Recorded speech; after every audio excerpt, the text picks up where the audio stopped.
Good afternoon, everyone. My name is Ashley Komarick from Komarick Communications, where we go beyond the wine, working with wineries to help them turn visitors into loyal, lifelong raving fans.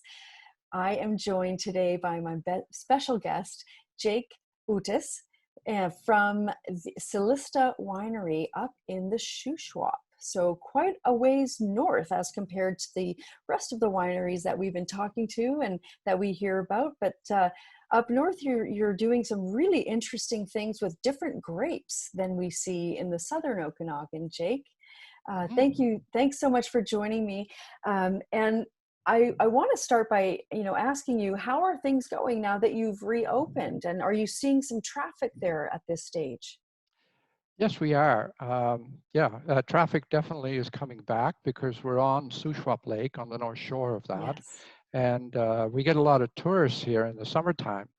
And with the new stage that we're in, according to Dr. Bonnie Henry, of course, we're in stage 3 now. People are coming from Alberta, from the coast, from southern BC, the Okanagan area, even up here. Lovely area, of course. And so, we're seeing traffic develop, and we're becoming quite pleased with that because everyone, of course, has been really down in volume. And so, hey, welcome back to reality. But, we have to approach it a little differently than we did before. And Absolutely. Yeah, mhm, yeah. And it's a yeah. new reality, really. They say we're not going back to normal, we're going forward to a new normal. And I'd love to hear from you. What is your new normal? And have you made some changes to your tasting room that were mandated by COVID, but that you're going to keep because they're just working so well for you? Well, they do in a way because we, of course, we're a small tasting room. We have a huge property. We have, by the way, we're the most northern grape winery in North America, right here. And Fabulous. sure, there are fruit wineries further north, but in our situation, we had to adapt in terms of the types of varieties that we can grow, and our season is shorter. So in other words, we had to look for varieties that ripen earlier, and we put in Ortega as one, and Hmm. the whites are all German variety in origin, of course, Ziegeriba and Sylvaner. Ah, Sylvaner is used more as a fill and addition to the other wines. And then we do Marshall Foch, and we have a little bit of Gamay Noir. mhm. And those are our varieties, and we're able to make 8 wines out of that. We have a cuvee, which is a blend of Gewürztraminer. Sorry, I have Gewürztraminer as well. Gewürztraminer, Ortega, and Ziegeriba. And we have a rosé, which is again a blend of Ortega, Ziegeriba, and a little bit of Marshall Foch. And then we have the Ziegeriba itself and Ortega itself being the grape varieties, right? Mhm. And then we have 2 reds. One is an Oak Barrel Foch Reserve, which is a 2-year program, tanks for 1 year, barrels for another year, and then bottled. And then we have an Inspired Madness, it's called. That's a Marshall Foch grape, Great name. milder variety, yeah. And then we have a port and a dessert wine. Your So dessert have wine we? looks intriguing too. Pardon me? Your dessert wine seems intriguing. Yeah, it's called Shuswap Lollipop, and we tried to come up with some attractive names. Everyone, of course, is trying to do that, but we thought that would be very appropriate. And my rosé is called Marg's Rosé. It's in honor of my wife, Who is who. right over your left shoulder. That's correct. Yeah, she owned a big art gallery in Yellowknife, Northwest Territories. That was our former home. And I thought, this would be very appropriate for her to have a wine named after. And of course, anybody by the name of Marg wants to buy a bottle of Marg's Rosé to take home. So it works well. But the wine, and we do very well by our wines. We've won over close to 100 medals in 10 years. We've won a Wow. couple of double gold medals in the All Canadian Championships and various the competition. So, we're quite pleased with that. Now, your question with regard to COVID-19, um, yes, it has impacted us early on, certainly. And we're open from April till the end of October, right? So in April, of course, the traffic was um, very slow. However, what we did, we jumped on social media, and we were getting orders through that, and not gigantic, but it was interesting for me because the other thing we did was we said we deliver, and locally we would deliver in person in Kamloops and in on the north shore of Shuswap Lake here. And Hmm. in Kamloops, I have a sales rep who lives in Kamloops, so he could deliver door to door, sort of thing. And that worked very well. And I was quite pleased with that. And I'd love to continue that, but it's petering out because people are realizing they can get out and go to stores and come to our winery. So And they I, prefer that. Do they prefer that to the convenience of the delivery? Well, they loved it. Yeah, they really and we did all right. It wasn't gigantic sales, but it was definitely more than what we had in previous years. In other words, over the internet orders. So we had free shipping to Alberta, a couple of other places Mm-hmm. throughout BC and so forth, and it picked up quite a bit. Then the door-to-door sales were also surprisingly good. And I thought, if if we were isolated for say a half a year, this would be the way to go because it is easier to handle. You don't deal with a lot of visitations to our tasting room. We like that, but it requires staff. It Yeah. requires a lot more work than just packing up, and we deliver by Canada Post if we can't deliver in person. Mm-hmm. So it worked very, very well. And that was the side effect of it. Right, right. Yeah. And it was a good opportunity to do that experiment, I imagine. Yeah, Yeah. exactly. And it was surprising to us. And I have somebody handling my social media, so we were able to kind of do some very, how would I call it? Well, refined type of presentations. Hmm. Uh, and we advertise on CFJC television as well in Kamloops, Uh-huh. and so through those two methods, we were able to garner. Not we weren't equal to what we had done in previous years for March, April, Hmm. uh, but May picked up quite a bit, and then traffic started to come in May, and in June, we're back to normal almost with volume. Wow. Oh, Yeah, that's amazing. And are yeah, you doing by appointment or can people just drop in and if there's room, they come in and if not, they wait? Or how does it work? yeah. No, we're open 7 days a week, 10:30 to 5:30 every day. So people just come, and of course they phone or they're on the internet questioning our hours, when are you open, and so forth. But it's not by invitation. They just come, right? And people, Shuswap Lake, of course, draws a lot of people from all over the place, and so they're here and they're looking for things to do. Sure. So we have an attraction for them. And as you know, we're in the wine business, but we're um, into the destination business for people, right? They want to have something enjoyable to do that day. So we try to meet that and say, okay, come here. We have a lovely um, patio area, which is actually a grassy area overlooking the lake. We're not on the lake. We overlook the lake about a mile away. Mm. And we have wonderful picnic tables. They're not your usual hardback tables. They're round and very comfortable chairs around those tables with umbrellas and so forth. And it's a wonderful spot to come for people with, even they bring children, they bring their dogs and so forth, providing they're on a leash and don't disturb anybody else, of The course. dogs, right? Yeah, yeah. Not the children. Yeah, yeah, I was gonna say, well, the children, right? Not the dogs. But, yeah, and so people feel comfortable in coming here and, enjoy it. We get really good, back feedback from people about their visitations. And, Fantastic. and I, locals, they have family coming because the, lake is a tourist attraction.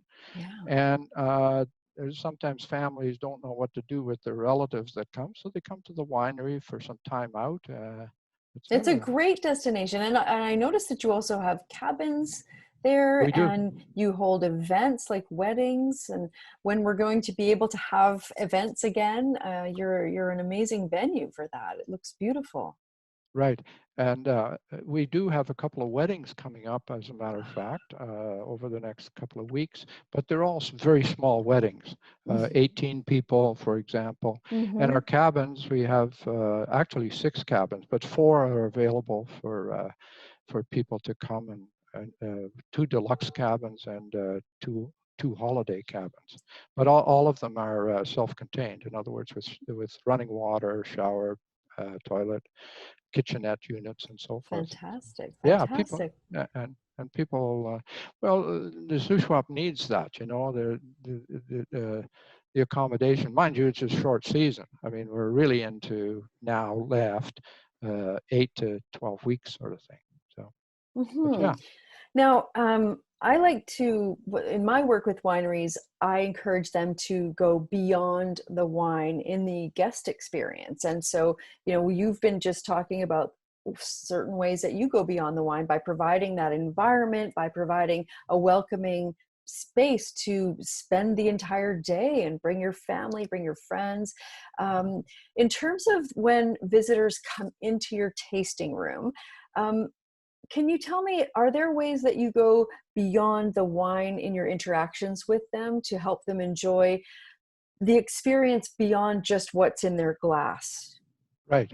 Uh, as you mentioned, it's a destination for people, and that's what's important. So, Mhm. we introduced about 3 years ago tours for people. And I do them, and Mm. people love them. I get tremendous comments about it. I brief them on our background. We do it in a gazebo. We have a large property here. We have 160 acres. Wow. Uh, and where the gazebo is located, it overlooks the vineyard and the lake. And so I chat with them in there for about 20 minutes, and then I take Mhm. them into the I take them into the vineyard itself Mm. and talk about how the plants were planted and the season they go through and the time of picking and the varieties that we have. And then I take them over to where we make the wine and take them into our wine building and talk a lot about wine, period, and how wine is made, and show them the tanks and the bottling machines and so forth, and a bit about why we are able to grow great grapes here and why we have great wine. And they're tremendously interested in that. And then I let them come down to the tasting room where we have free tastings for people, and they can taste all of our wines. And we've trained our staff. I have a terrific staff. I mean, and that's part of the enjoyment for people. The people are time out, right? They're time out for them. They want to be entertained, etc. Mhm. So from that sense, it's not just the wine. You could be serving cookies or whatever. People want to be enjoy. They want to know the story of us. Like in my tour, I talk a lot about our background, where we came from, because we have a very unique background from the Mhm. Canadian Arctic. And then I talk a lot about how we got established into the wine business, the vineyard wine business, because it had its challenges, but also some funny stories about it. So I go through all of that, right? And I Mhm. make it so that I think at the end of the day, they really leave with a pleasant feeling, saying, "Oh, I really enjoyed that." And so I'm that is part of what I think draws people. And we've been increasing exponentially by the year, you know, between 5 and 8, 10%, which is okay. that's I mean, I pretty, would have liked it yeah. grown, but as you know, business really, and you have to be a bit careful with this. I mean, our principal business, of course, is selling wine. But you know, once you start doing these things, it's easy to divert or to sorry, how should I say that? Other opportunities arise to introduce into your business as a side uh, portion of your Mm-hmm. business. For Sure. instance, we've introduced gourmet cheese and gourmet crackers, all of which are local, right? Fantastic cheese, probably amongst the best in BC cheese, from Gorch Cheese, well, now called Grassroots Dairy out Mm-hmm. of Salmon Arm, and Bickies, they're called, very nice hard crackers, more like a charcuterie. People could really develop a charcuterie plate out of that, right? Sounds So, perfect for your picnic area. yes, exactly. So yeah, so from that sense, you know, it adds to the attraction. Now, a lot of people would say that we we should develop a restaurant, but you know, that's a whole different matter altogether. So um, Sure is, yeah. yeah, yeah, yeah. But So go ahead. I know I could see how that would be wonderful to be able to have a restaurant on site, but I understand what you're saying about, you know, you're in the business of making wine, and then you've got these other additional activities, and yeah, you do need the support of the people that can actually run those things, so that you're not responsible for absolutely everything. That would be very intense for you, I think. Well, but I've experienced that before. You know, I was in the newspaper and magazine business. I owned them in and around Edmonton and up in the Northwest Territories. Mm-hmm, mm-hmm. So the magazines in the Northwest Territories and newspapers in and around Edmonton. But what I found was, you know, you get your operation going and perfect the product that you're developing. But then other opportunities, like the side opportunity became printing, right? Mm, Other people's newspapers, as an example. okay. Yeah. So, and this business is somewhat the same, but you know, I've learned not to jump too quickly into other things. Be prepared for it. For example, the cabin rentals. You know, we've had the cabins for I think we put them in about 10 years ago, but we didn't rent them for long time. We just Mm, kind of said, okay, we're too busy with what we're doing, and family coming and so forth, you know, friends. So you kind of use them for that. Well, family aren't coming as much anymore because we're all busy. And certainly during this time, it's not as easy for family during the COVID-19 situation. right. And then along with that comes the wedding. So what else can develop? So it becomes a destination, as you mentioned earlier, opportunity. But you want to be prepared for it. You Right, know, right. not to scramble to do everything right from day one and do everything poorly. I think everything has to be perfected and do it perfectly, and those will present other opportunities. Fantastic. So when someone visits Celista Winery, they know that it's been tested and they can expect a very high standard Correct. of Yeah. experience. Yeah. So what's next? What's the next project going to be? Well, I have a side project, as I mentioned to you. I've published a book called Umingmak, which means muskox, and it's about a fellow by the name of Stuart Hodgson, who is part of the International Woodworkers of America leadership in the early days, Vancouver leadership in the days of the 1960s and 70s. He became commissioner of the Northwest Territories, and I was his right-hand person for many years, and developed a government department. We moved the government from Ottawa to Yellowknife and so forth. So then of course I deal with what the Arctic was like in those days. And we traveled around every year to every community. And you know, remember, the Northwest Territories is 1/3 of Canada in size. And we went Amazing. to every community, and of course we were dealing with the various different cultures, Inuit and Dene and Métis and other people. So yeah, Yeah. but that's a side project that I've got. But again, I look at it, and I'm doing sales here in my tasting room. So Why not? again, Why not? yeah, It's just exactly. adding another dimension to the experience. And I think, I mean, it's really unique. I've never heard of another wine. Well, of course there can't be another winery that has the background and the history that you and Marg have brought to your area, your Dutch background Mhm. originally, and then the north where I believe you met your lovely wife. We did, yeah, yeah. Yeah, and then Yeah. you've brought that to the shoe swap, and you're adding all of these different elements and dimensions in the tour. And I think those are such great opportunities to connect with guests by telling them your story, showing them everything that you do and explaining how you do it, and making them really believe that they are a part of the place through their experience with you as their guide. I think that sounds like it would be a very powerful and memorable experience that your guests would bring home with them. I had a couple of people 2 years ago, and at the end of the tour, they said, I didn't know who they were, but they talked a little bit, and they said, we've been around the world and gone to many, many wineries in various countries, Europe and etc., Mhm. Italy, you name it. And they said, this is the best tour that we have ever experienced. Well, I was very flattered.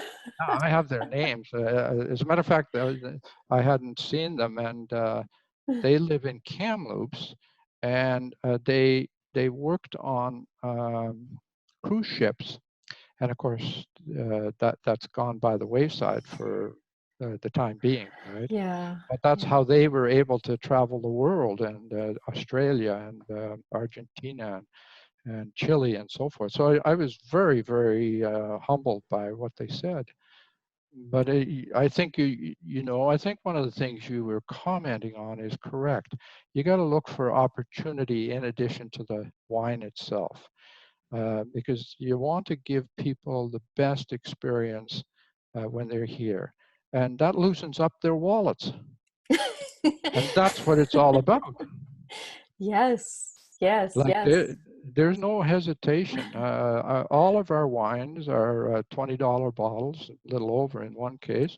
And tastings, we serve a glass of wine outside. Well, they pick it up in the tasting room, take it Mhm. outside, and that's $8. And for $20 a bottle, we're probably a little higher than many of our other local wineries, but it doesn't seem to impact upon their uh, paying for it. They like our wines. And now, of Yeah. course, that's the other secret is have great wine. It's okay to Yeah. have mediocre wine. It's okay to do things. I've had a winemaker with me, uh, for 10 years. I've got to tell you a little story if we have the time. Sure. You know, I didn't know anything about this business when we bought the property. We bought it in '95, and then we were growing hay in this lovely hilly area, and my wife said to her son who was visiting, what could we do here other than this hay? And he said, why don't you grow grapes? And I said, grapes. I don't know the first thing about it. Well, he makes homemade wine in Yellowknife, terrible crap. And I thought, what's he know about it? So anyway, we were at a farmer's market at the other side of the lake, and a guy was selling grape plants. So long and short, I had him come over here, say, will this work for a vineyard? He said, sure, put in 2 acres for me. And when we moved here permanently in 2005, this was 95 when we bought it, etc. In 2002, he put in an acre and a half, actually. Mhm. I continued planting, and then we worked our way up to 7 acres. Well, of course, once you grow all these grapes, what do you do with them? Well, not having been in the business before, I was at a conference, and a guy, I happened to mention I'm Celista, and he happened to know where Celista was. So I said to him, what do you do? He said, I'm a winemaker. I said, you got to come and visit me next time. So, and the reason he likes making our wine, he's been doing it for 10 years with it. And every year we tweak it. You know, we make it a little better, a little better, a little better. Excellent. And anyway, I said, uh, you know, come and visit with us. And lo and behold, we made an agreement and he's been making wine for us. Now, he likes working for us because he gets the summers off. And in the summertime, he plays in a little band and they go to these little towns to do music, right? He plays the upright bass and it gives him the chance to do that.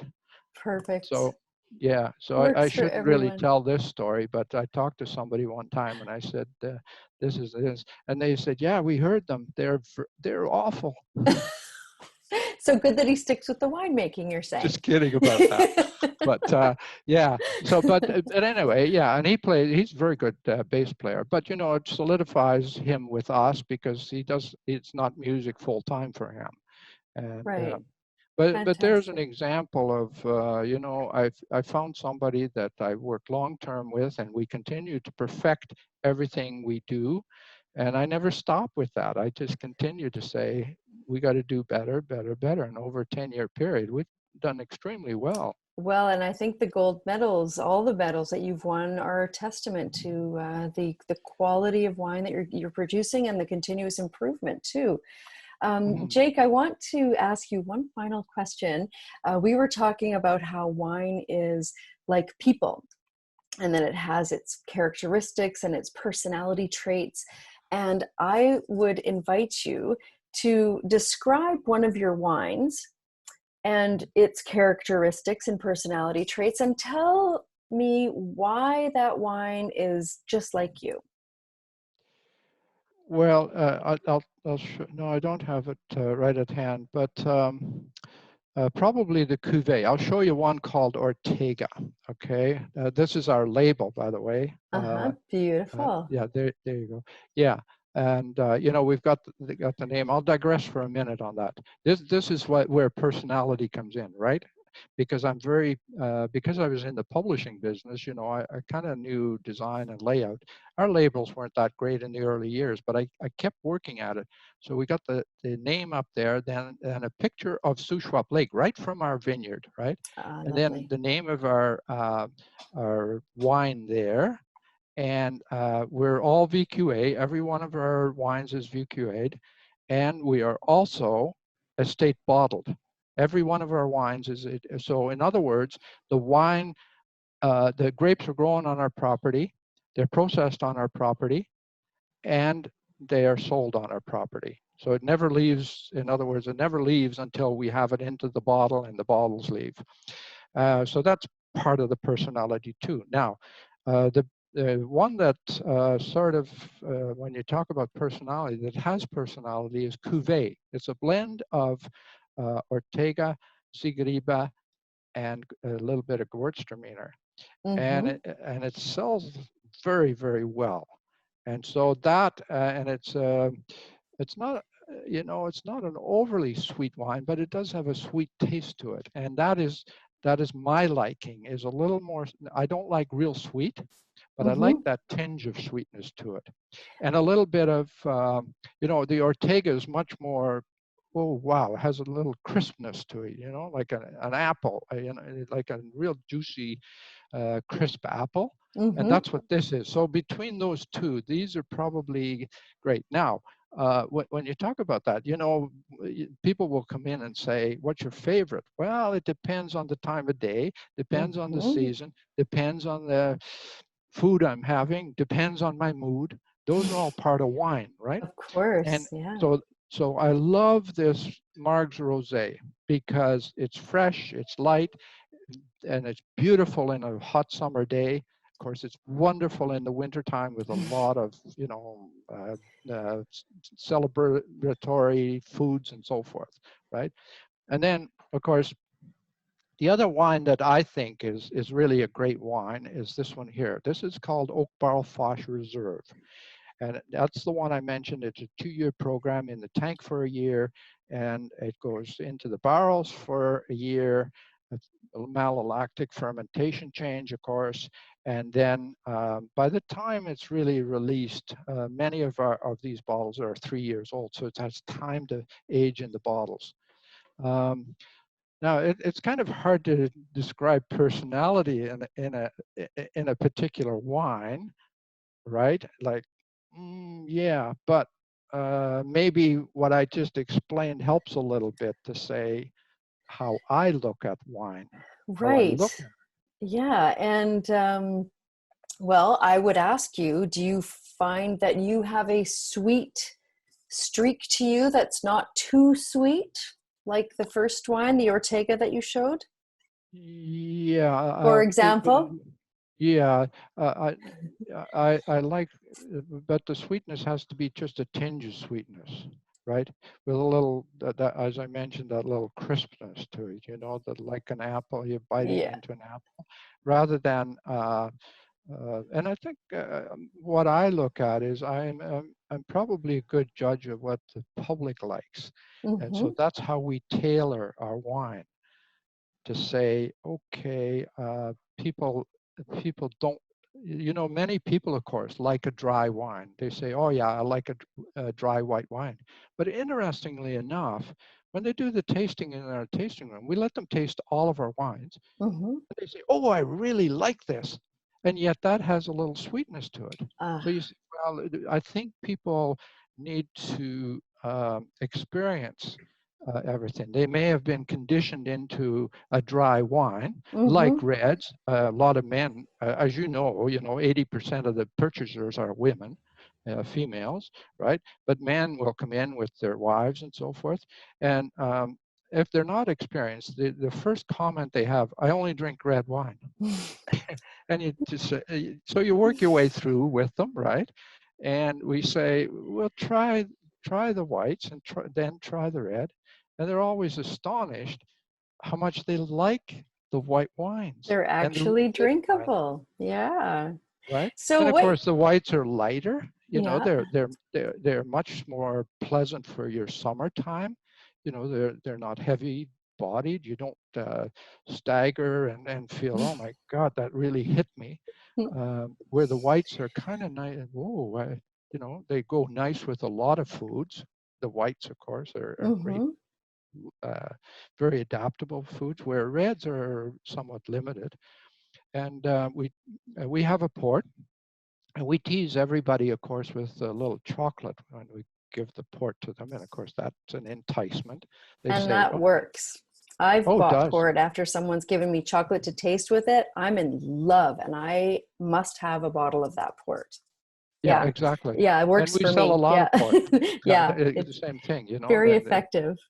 yep. Yeah. And so you need those little additions sometimes with Hmm. it. So maybe We, as a personality trait, I might suggest that you're quite adaptable. mhm. Would you Yeah, agree? oh yeah. Oh, Okay. absolutely. Yes, very so, Okay. very much so. Like your wine is too. So we've Yeah, found kind of yeah. maybe a connection there. Yeah. Terrific. Well, my life has been that, I was a reporter in my very young life, and then I was a civil servant in communications area Mm-hmm. much of my life, and of course, a business person much of my life, a political representative for many years. Mm-hmm. I've done a lot of things, so and you need to be adaptable in that. If you're a politician, you got to be. Yeah, I think adaptability is a pretty good trait to have, even if you're not in politics. Yeah. Yeah, Well, yeah, Jake, it's been so great to get to know you a little bit. I know we've just scratched the surface and you've got a lot of stories to share. And I'll have to make my way up to your area to please have a do. tour and listen in the gazebo to the history. And um, I look forward to printing my article about you and Marg and your winery, and encouraging people to come up and visit now that we can move around and travel a little bit within BC and experience. I think it's going to be a great opportunity for staycations. I think our Yeah. wine our wine country will be very busy with local people rediscovering British Columbia. Absolutely. Well, Mm. as you know, we're opening up more, but people are still not going to go to the United States. They can't, right? They're not going to No, Europe. They're not no. going to Hawaii or wherever, right? We're all going to do internal tourism, and and I know that here we're already experiencing it a little bit. Mm. That we're getting a lot of traffic, and I think there's a pent up demand that's going to come, and all of our businesses better get ready for it. I have a saying, and I didn't invent it, but I always said when I was and I learned it in business from another friend in business, and it's get ready for the bad times in the good times, get ready for the bad times in the good times, and get ready for the good times in the bad times. Mm. So You know, looking you for the get good ready. times coming out of the bad times. Right. Get ready for the Nice. good times in the bad times. Get ready for the good times in the bad times because it's going to come again and again Yeah. and again. And it may be 2 years, 5 years, but you better get, and this is the problem for a lot of businesses. They thought the good times would never end. They Mm. end once in a while. And Oh, who would have guessed, right? For COVID-19? Who? absolutely. Yeah. Yeah. Yeah. Well, here's Right. to an Thank you for having upswing. me. Thank you so much for speaking to me, and best of luck to you and your team at the winery, at Celista Winery. And yeah, I look forward to staying in touch. Thank you. And thanks for doing this. Appreciate it.